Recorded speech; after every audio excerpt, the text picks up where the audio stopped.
Jehovah's passion for life. We just a part of this team that be bringing them life. All right, welcome to the Blessed Beatz Show. My name is Marcus Sullivan at Marcus Sullivan Live. Special guest, y'all. Sometimes, man, I get the artist that I want instantly, and sometimes you got to wait 10 years to get one. Man, I got my guy been listening to this dude music forever. G Maze in the building. What up? What's happening, dog? G Maze knows me as Memphis. A lot of y'all remember me as Memphis. Hit him with it. Man, national things. I had to go back with my government name, so Marcus Sullivan on your air. Victory! In black and white. Man. Yeah, man. Yes, last time I saw you, we were on stage doing some stuff with New Light, and we said we was going to get here. Absolutely. And we're here. So I want to talk about that. But for my people that are watching on 937 The Beat, listening on 937 The Beat, or watching on the YouTube platforms for Blessed Beatz, tell everybody who G Maze is, man, from the beginning. Oh, man. Yeah. G Maze, father, husband, Yeah. musician, minister, writer, producer, musician. Born and raised in Houston, moved to New York for a little while. Yeah. Moved back here, put out a few records. Yeah, man. So, respectable. And that's it, man. All right, so a lot of people watching like, man, yeah, you got him in here. It's a lot to talk to you about, bro. Going back to the beginning, how long have you been doing Kingdom business? And has it always been Kingdom business? Yeah, it's all. I mean, that's been my heart. Yeah. Always. That's like number one for me. Yeah. I'll always be number one, but I do it all. Yeah. Because I'm a musician, but it started as a kid. Okay. My biological mom was involved in music, and one Sunday, 5 years old, I wanted to play drums. The drummer was missing. I grabbed some pencils out of her purse, Wow. got on the drums, and started playing, and it's been on ever since. Yeah. But it was only after I was incarcerated for a short second. Oh, wow. Okay. And, that's when I came home, and while I was in there, I was writing. Okay. And I came home, Yeah. I wanted to do my own thing, so I Yeah. decided to step out. How old were you then, back then? 21, 20. So, young G Maze, Mhm. inspired to start writing and everything. When did you say, boom, this is what I want to do for the rest of my life? Probably once I came home. Yeah, so it ain't no going back. Nah, man. Because my whole thing, I'm a basketball player, man. Are you who? I'm a basketball player. I didn't go to college for seminary and Okay. all that. I Yeah. went to college for basketball. Wow. So, that's what I thought I was going to do. And Okay. then I ended up getting ill and Okay. being in the hospital for a few months. And all that went south, and then I ended up getting incarcerated a year later. So I just knew it was a wrap. But when I came home, man, and to write a song and people their lives be changed by it, they be inspired to do something different, man. do a 180. Yeah. Like, I knew this is what I wanted. Yeah. And I had to. Dude, one thing that I admire about you, man, is the whole swag you put into Kingdom business, man. Because, like, even with this Blessed Beatz platform, it's designed from when I first got to Houston and seeing y'all doing y'all thing, man. Like, it's a lot of people that, and I say it right here at 937 The Beat, the same people that love Beyonce love God. Absolutely. The same people that's Absolutely. begging for Jay-Z tickets gonna be at church tomorrow. You know what I'm saying? Absolutely. So, G-Mane's phone blowing up on the Blessed Beatz Show, 93.7 The Beat. My wife make me eat at 1 o'clock. Dog, so when you first stepped out there, you got secular swag. You know what I'm saying? You got the faith-based people saying, I want to be like that. Absolutely. What kind of pushback you got? I don't really get a major. I always get the question of, am I a rapper? Yeah. That's all I always get. I mean, once I tell them, no, I'm a gospel artist. Like, Yeah. you sing? Like, yeah, I try to sing, but Yeah. I'm more of a writer. I'm like the younger version of Kirk Franklin. Yeah, So man. I've always had to tell them. Yeah. But I don't really get a real, major pushback because I'm me. Yeah. And I don't try to change it up. I'm not trying to be street. I'm not trying to be You just being- overly holy. No, I'm just being me. Yeah. It's 100% me, and it works. When you going through your, and I call it the rain, man, when you going through your writing, you're not writing for church folks. I'm just writing. Where's your inspiration come from? Like, Certain situations. Yeah. It just depends. Like, Yeah. that's why I don't get mad at the trials that I may run through, because Yeah. I'm very much aware that the things that I'm going through may not be just for me, but it's going to be for somebody else 10 years from now. very nice. Like the things I go through now, I'm going to be able to be a testimony to somebody later, like, oh man, 10 years ago, I Yeah. went through that exact same thing. Yeah. So that's why I don't really be tripping, man. Yeah. Like, what I'm going through right now is going to help somebody later. Yeah. Victory's out. We're going to get to that victory, man. Let's talk about that first project. Yes, sir. You got out, man. I'm going to start writing. You looked up and said, I ain't going back. No, sir. Right. That first project came out. Yeah. You had the crazy. Talk. How things changed for you, bro? Man, it went from, and I'm being honest, a lot of people knew me as a drummer. Okay. Everybody knew me as a drummer. I was always the drumming dude. I was always tours and everything, church, playing in nightclubs. That was drums. Yeah. So to drop that record, I think it shook a lot of people. What record was that? The very first one? Amazing New Era. Yeah. Any Experience Volume 1. Yeah. Shout out to Crazy C, man. Crazy C was the reason why that record came. Yeah? Man. Yeah, I was signed to him, man. I didn't know that. Man, quick story, though. I know I got time. Yeah, you got time. I mean, a lot of y'all might remember him as DJ Revelation, but Crazy C, go ahead. C, man. Simon Collins, man. Yeah. Simon Collins had this girl group called The Truth. Okay. And they were looking for producers. Yeah. But they were looking for Gary. Wow. But not Gary Mays. Oh, wow. But they found me because they knew I was starting to produce at that time. Yeah. And I reached out to him. He like, what's your last name? I'm like, Mays. He's like, no, that's not the one I look, but you do. I'm like, yeah. So I went by his studio and played some beats for the girls. He's like, okay, yeah, we want these 3. Okay, cool. Yeah, I'm like, yo, what do you do? I'm like, I'm an artist as well. Stop. Yeah. I'm an artist as well. He's like, let me hear some of your music. I started playing my record. He's like, what are you doing? Yeah. I was like, I'm trying to get signed, man. I've been working on this record for 2.5 years by myself. Wow. He's like, man, I'll sign you.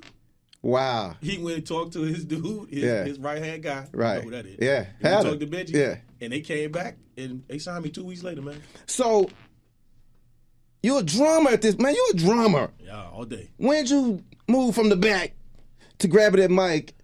How'd that happen? I was playing drums for a certain artist here in the city. Okay. And his I don't believe his father appreciated my appeal. Okay. Because I was taking a lot of shine, the attention. Yeah. Yeah. And I knew a lot of things that I wanted to do. I even tried to pitch some of the tunes I had written. Yeah. It was being ignored by the people I was playing for. They were like, oh, because I'm a drummer, man. Nobody's really going to take me serious. Right. So I just said, forget it. I'm going to do it on my own. And I called a young lady by the name of Kayla Ardoin. Okay. And she's a 15-year-old prodigy. Now she's crazy. She's married, has a family out in Austin. It's back in the day, though. Yeah. Oh, yeah, man. Okay. Kayla Ardoin. And we started working together. Okay. I was going to produce her record. The songs I was writing, I was giving to her. Yeah. And at least 4 of those songs that I did for her, I put on that Volume 1 album. Wow. Yeah. Here Am I. Yeah. Thank You. Yeah. He'll Make a Way. Take it back, man. Those are songs I did for her. And because it didn't work out with her, I ended up being like, yo, I'm going to do it myself. I'm going to just start my own crew. Yeah. I started my crew, and here we are 20-plus years later. And y'all hitting churches. It wasn't an event going down if y'all wasn't there. Who taught you the business of bookings and the business of performance? Man, let me tell you something. And I'm gonna Keep be it real. honest. And I'm not saying God is my witness. I want everybody to understand me. For 20+ years, I was being booked based upon hype. People just wanted to. I could never say I went and booked out anything. Yeah. I didn't call anybody. And again, I'm just being honest with you. Yeah. And I'm not saying it because he's sitting here. The only reason why I believe things are going to change for me out booking wise is because of the guy I decided to sign with as far as management. Yeah. Shout out to him. I can do that? Yeah, shout out to him. Y'all, shout out to Loud Music, man. Yeah. My boy Derek McKinney's in the building, y'all. Do your Googles, people. Yeah. Look him up. There you go. Look him up, man. He's the business. He's just my man, 50 grand. But I was just using relationships. Yeah. I was just calling people that I knew, like, can I stop by and promote my record? Yeah. It was like I've never booked a real tour on my own. Wow. Until I did the Grateful tour, which was just a single, but no real tour. Those are relationships, man. Yeah. All relationships. We're gonna keep it real. Because I've been waiting on this interview forever, and I don't care if my radio people get mad. All right, G Mays right here, Victory in Black and White. We're gonna talk about it. He's on the Blessed Beatz show, but radio never really got behind you.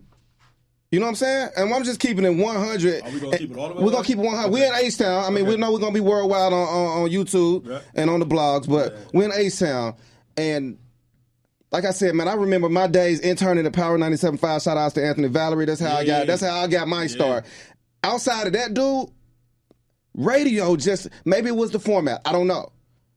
But in your opinion, why did radio not jump behind G May's New Era? I honestly believe, and if keep it in mind, I ain't have enough money. I ain't have enough money. Man. I believe if I had the money now, I have plenty of records, and I'm not saying this, family. Please trust me. I am nowhere near being an arrogant, egotistical, stuck-up kind of guy. Right. But I know what God has called me to do, and I know what He's given me. Right. And I have enough. I don't have to put out another record for at least 2 to 3 years. Yeah. Every song that's on here, I can make it a single. Yeah. Because I take my time with my music. I don't want to put out a record with 12 songs on it, but there's only 2 songs on there that the people really want to hear. The rest of them are album fillers. Yeah. I want every song to be a single somehow, some way. Yeah. So there's enough on here for me to got nothing. Right.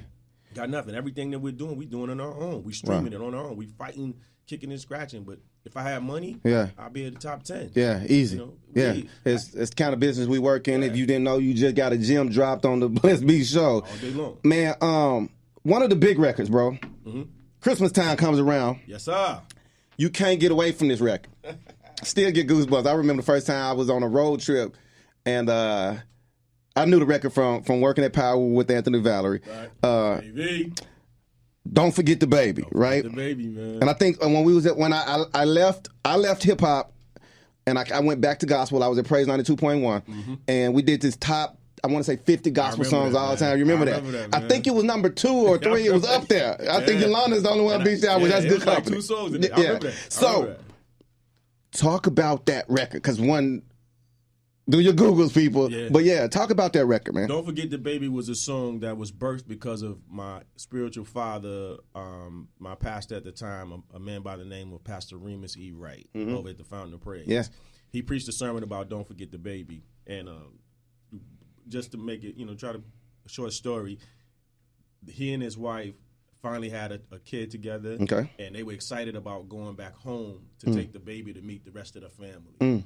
And they got in the car and pulled off and forgot that they left the baby in the garage. That was the whole purpose for them taking the trip, but they forgot the baby. Oh, wow. So they were saying during the season of Christmas or holidays, don't forget the baby Jesus, because that's what the season is really about. Yeah. So I wrote a tune about it. And that was it, man. People still want that everywhere you go. Yo, I just did a remix to it. Yeah, I saw social media about it, Man. Now, I'm going to put you in the house. G, doing a remix to that. Yeah. That's bold, bro. Yeah, absolutely. What made you say I got to do the remix? I just wanted to update it. Yeah. I just wanted to, and the thing is, I was never shooting for people to, like, I want this and more than that. Okay. No, I just wanted to do, that was another approach that I wanted to take with it, and it was basically what I had been doing over the years. When I do the song, I did the remix version. Yeah. So that's all I did. Yeah. And Nikita and I could never get locked down a time to get in the lab together because of scheduling. Right. She's a new mother and all this. So it was so much going on. Yeah. So I called Nikki Potts to do it. Yeah. And she smacked it, and it's respected. Classic. Classic. How's it feel to have a classic record like that, bro? I never really asked nobody that. Man, I wish it was a year-round record. Yeah. It's a classic, but I wish it was a year-round record. But every year, man, somewhere around mid-October to early November, going down. My phone, I'm constantly getting calls. It's going constantly getting calls. Either come sing it, come teach it to my church choir. Yeah. We're going to sing your song. We're going to dance it. It's like every year, man. Yeah. And that song came out like 17 years ago. Gotta love it. Yeah. G-Maze right here on the Blessed Beatz show, man. Victory in Black and White. Let's talk about it. Yes, sir. Okay. When this album dropped, how much time was it from this one and the last one? 10 years. 10 whole years. 9 years. 9 years still. Years. It's a sentence, y'all. He made us wait. 9 years, man. Why? Why put this one out there? And why is it called? How'd to get his name? Everything. I went through a whole lot between 2007 and 2016. Okay. So, I lost my father, I lost my marriage. I went through, it was like lost my crib, lost my deal, everything that could go wrong, lost my job. Yeah. Like everything I could go through, I went through. That's how I ended up in New York. Okay. In New York and stayed there for like a year and a half, and I came back and, just started going through, there's a Bishop Rochford. Okay. There's a man up in Brooklyn, New York. I started attending his church because of my boy Jules Bartholomew. And if you don't know who Jules Bartholomew, you want to talk about somebody, you need to Google Jules Bartholomew. Okay. Yeah. But he invited me over to play drums. Okay. Because the drummer was on leave. And I went over, man, and while I was there, Bishop Rochford preached on a sermon, How the Blood Found Him. Okay. And that was the first song I wrote, The Blood Still Found Me. And that's when it all started, like, yo, man, all the stuff that I've been through, all the things that I've done wrong, because I wasn't all, peachy keen. Yeah. Everything None wasn't of us. perfect. Yeah. So there was some mistakes that were made in the midst of that. But in the midst of that, man, God let me know that Yeah. there's nowhere that I can run to that the blood won't find me. Nice. And it won't cover me. So that was the first song that started the whole Victory in Black and White movement. Gotcha. So it was from there, writing tunes, being around in different cultures. I was dating a young lady that lived in D.C., so while I was in D.C., I got real hip and hype on the go-go movement. Yeah. So I ended up doing a go-go tune called Atmosphere Setters. Like, all of it just started coming together. Okay. So by the time I came home, I had my whole album ready to go. Yeah. Victory in Black and White. When you going through your go-throughs, bro, when we not being PC King and clean, and how, and this is your opinion, because I got mine, man. How does, and I'm gonna do it like this: church people, not relationship people, church people, Absolutely. receive you or look at you or It really depends. You have some that will turn up their nose, but then you have those that'll pray for you because they can tell that something's not right. Right. They can see that you're going through, and they don't have to know what you're going through for them to pray for you. Absolutely. So it's a 50-50 movement. Yeah. You have those that'll pray for you without even knowing what you're going through, and those that'll pray for you, but they got to be nosy. yeah, for sure. You know what I'm saying? Yeah. So but that I didn't get any real backlash, man, because I was honest. Yeah. I told them, just keeping it 100. The reason why my ex-wife and I went south was because I cheated. Yeah. And when I cheated, it caused a lot of friction, and then things just went south. A year and a half later, we couldn't bounce back. Right. So we went out. Love your transparency. Love your transparency, bro. We went our separate ways. Yeah. And that was I had to take that L. Right. I had to go in and sit down and when I tell you I couldn't write a tune, Man. I could not write. I couldn't. You feel like God took the gift from you for a minute? Man, let me tell y'all something. I don't care what anybody says, man. Gifts are cool, but if there's no anointing attached to it, it's worthless. Yeah. Sitting trying to write a tune, and my highest grade of school was 12th grade. I dropped out in the 12th grade. I got a GED. I went to college for a semester. So I know I'm not super, super duper smart. I don't have all the degrees and all that, man. So I know I rely strictly on the anointing of God. Wow. So sitting there trying to write tunes from 2000, I think I want to say 2009, 2010, and 2011, I could not write a tune. Some serious writer's block going on. For at least minimum 4 years. Wow. I didn't get my first song that I wrote that I can honestly say I would let the people hear it. Yeah. Wasn't until I wrote the Blood Still Found Me. Yeah. That's when I sat back in New York. Yeah. Was in that basement at my buddy's crib. Yeah. Just allowing God to deal with me, going to church every week. I Yeah. wasn't playing. Right. I was just there, and all of a sudden they started asking me to play. And that's when the blood still found me. Now the pen, it wouldn't stop. Wow. And the moment when you're in the will of God, man, there's just so many things that God would throw on you. Yeah. Like it's just like I didn't ask for this song. Yeah, man. I didn't ask for Don't Forget the Baby. Yeah. You know what I mean? Yeah. I didn't ask for We Worship Thee. Right. I didn't ask for We Made It. I didn't ask for these songs that people are like, We Owe You More. And all these different tunes. Yeah, man. I didn't ask for them. God just blessed me with them. And I knew it had nothing to do with me because I always tell people all the time, man, I'm one stroke from forgetting every tune I've ever written. Wow. So I'm smart, man. I'm one accident for not being able to play drums. Right. So I could never, ever take any credit for it. It's all God, man. Yeah. It was all God. So that time that I was going through from 2000, I want to say 2009, everything I touched failed. Yeah. I tried to do a live recording, failed. Yeah. And it wasn't even my fault. A lot of stuff that was going south wasn't even my fault, man. I had a church putting me out in the middle of my recording. I had people faking in the back like they were recording the video when they didn't even have the video running. Nah. Like, I lost so much money, man. Wow. 2 days prior to the recording, the person that was paying for the hotels backed out, so I had to try to dude, it was good bad. gosh. Yeah. And it was all because I was out of the wheel. It was just so much had going on in my house. Yeah. So I was messed up, man, from the latter part of 2008 all the way up into 2012. Yeah. G Mays right here. Yes, sir. Up in the hip hop and the secular environment. Right here. We talking faith, man, on the Blessed Beatz show. Day. Man, for the secular people, how do you want them? I don't know if that's a tricky question to perceive you or to receive you, right? Because I'll use myself. Breakfast Club, TMZs, and then I do this faith thing.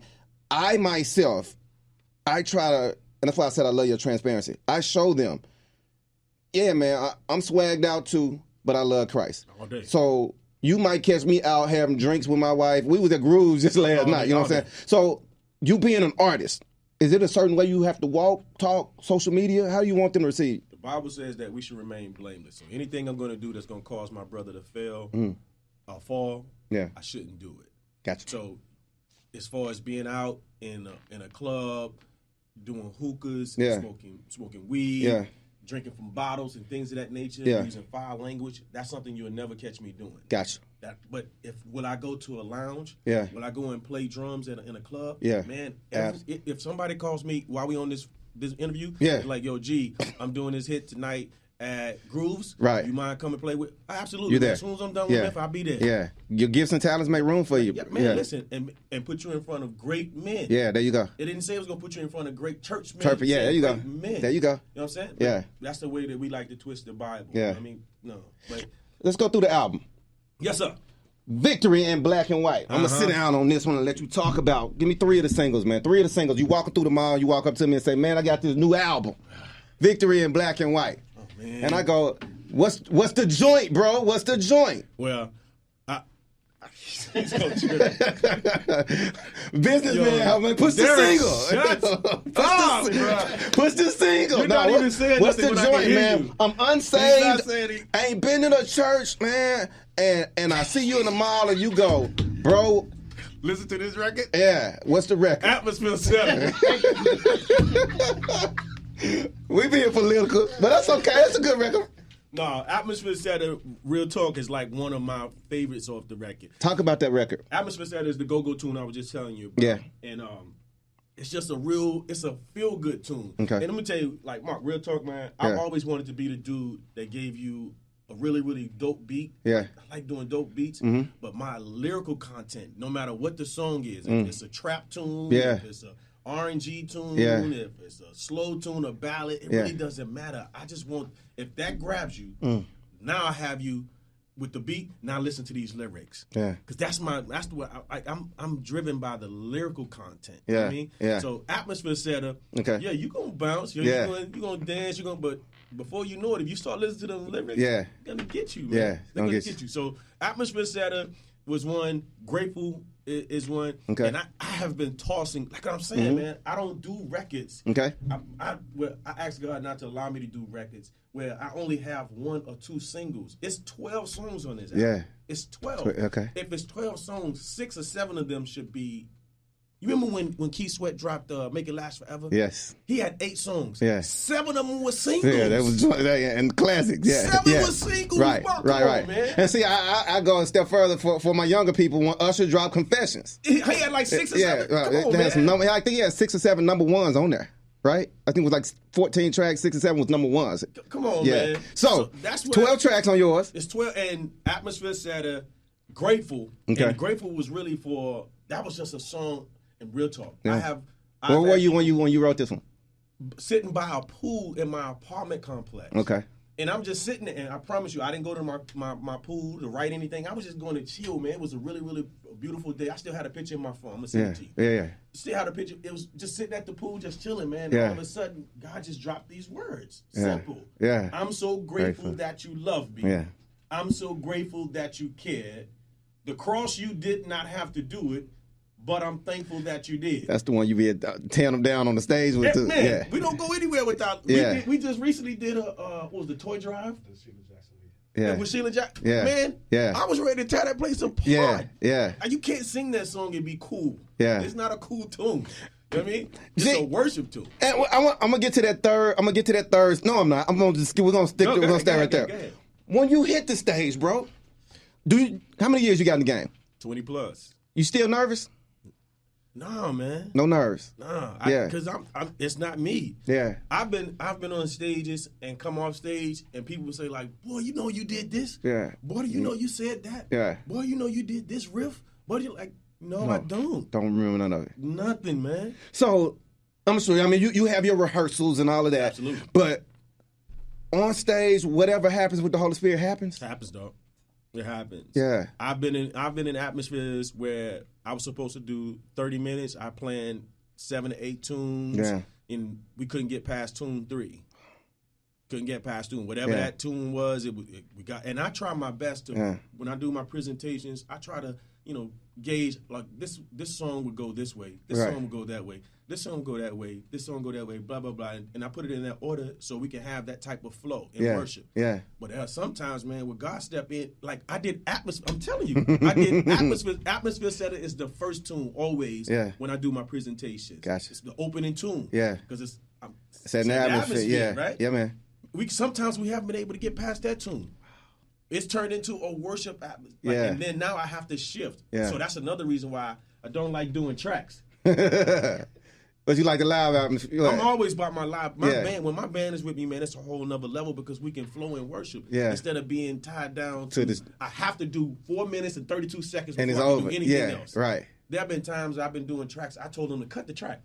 Just turn the track off. I'm gonna just do it Acapulco, man. Me and my singers, we're gonna rock. We're gonna do. And we're just gonna do these worship tunes because that's the atmosphere. Yeah, man. You know what I mean? Yeah. So, but nervous? Nah, man. God's gonna do what He's gonna do. I've already done my part. Yeah. I rehearsed. I prepared. I prepped. Yeah. So now it's in His hands. He's gonna have to open up the hearts of the people. Got it. So that's it for me. Victory in Black and White. Let's talk about your social media, bro. We got a few minutes left on this thing. We might even have to go over a little bit, man. Let's get it, baby. You wild on social media, bro. I be chilling, man. You funny on social media, bro. No. How important is that you just you, no matter what? Yo, my musical earthly hero is Kirk Franklin. Yeah. That's my guy. I can see it, bro. I appreciate who and he Diddy, is. but go ahead. Yeah. Actually both. There you Real go. Talk. Yeah. You know, at one time they was calling me Puffy Franklin. I was gonna do that, but I wasn't gonna go there. Yeah. I was Puffy Franklin for years, especially when I had to do. Yeah. I was Puffy and then Kirk because I was doing the talking on stage. Yeah, man. But like those two guys, man, if you follow them, they're inspiring even in the midst of their joking. Yeah. Political things. Yeah. Like that, I'm with it. So I believe if I'm approachable, if they don't feel like I'm a stuck-up artist, people will be willing to follow me and befriend me. Like, I respond to everybody, except when you're negative. Like, I don't go through that, you say something sideways to me, and you don't know, homeboy. Yeah. No, girl, you don't know who you talking to. I get my wife to beat you. Yeah. No. None of the that. moment you say something sideways, I delete you and block you. Yeah, block ministry, baby. Yeah, I just delete the comment. 'Cause going back and forth and that type of banter is worthless. Yeah, man. Now I'm showing all of these people that are following me that I'm willing to go back and forth with somebody negative. But there was someone that just told me the other day that, your songs have blessed me, your song, and all I did was like it. Yeah. No, I'm responding. Yeah. I'm glad that God was able to use me to bless you through this tune. Yeah. Keep in contact. I would love to meet you. Like, this is what I do on my social media. Okay. I don't have any time for any negative, man. That negativity doesn't work for me. I've already been through the negative. Yeah. How much time do you put towards social media, man? Like, you wake up, you're going to stretch. Man, thank God I'm here. We're going to say this prayer. We reach over, we grab our phone. Absolutely. What we hit first? What social media platforms? Instagram, dog. We're going to the gram. Gram always. Yeah. And the majority of the time when I wake up, I have a gang of alerts. Yeah, man. So that's the first one I go to. Yeah. That's the first one. Then they're going to give 30 minutes of your day. Yeah. And then I go through the Gmails, Facebook. Yeah. Facebook. And then it's the daytime now. Yeah. It's time to go and get it. Wow. Yeah. Man, I got to ask you this. What you got? Dream collaboration. First, I'm going to leave it simple. Okay. Dead or alive. If you can say the name and I point and they walk through the door. Dream collaboration. Secular, gospel, pop. Who we got? I would love to do a tune. Well, am I just a... Dead or alive. Dream collaboration. Dream big. Just one, or can I get two? Give me two. Okay, give me cool. two. One, if I could produce and write a tune for Kim Burrell, Joe Thomas, and Brandy to sing together, that would be one. Nobody's ever did that. Okay. Yeah. I mean, nobody's ever named me for a group. Okay, go ahead. Because those three names, those three people are the people that I absolutely 100% owe a lot of my music to. Wow. Joe is my favorite male artist. Okay. Brandy and Kim are my favorite female artists. Kim the GOAT anyway. Yeah. Okay. So, and Kim just did Go Tell It With Me live. We hadn't done it in 15 years. Wow. I gotta go check that out. She's back. Yeah, I gotta go check that out. All right. But then musically, like if I could Dead or alive. I should even say it. Man. Dead or alive. Walking through the door. You say it, I'm gonna call him through the door. See, I'm not a hype on names though. Okay. Mark, I don't like this. If I could really, I would love to co-produce a track with Keith Crouch for her.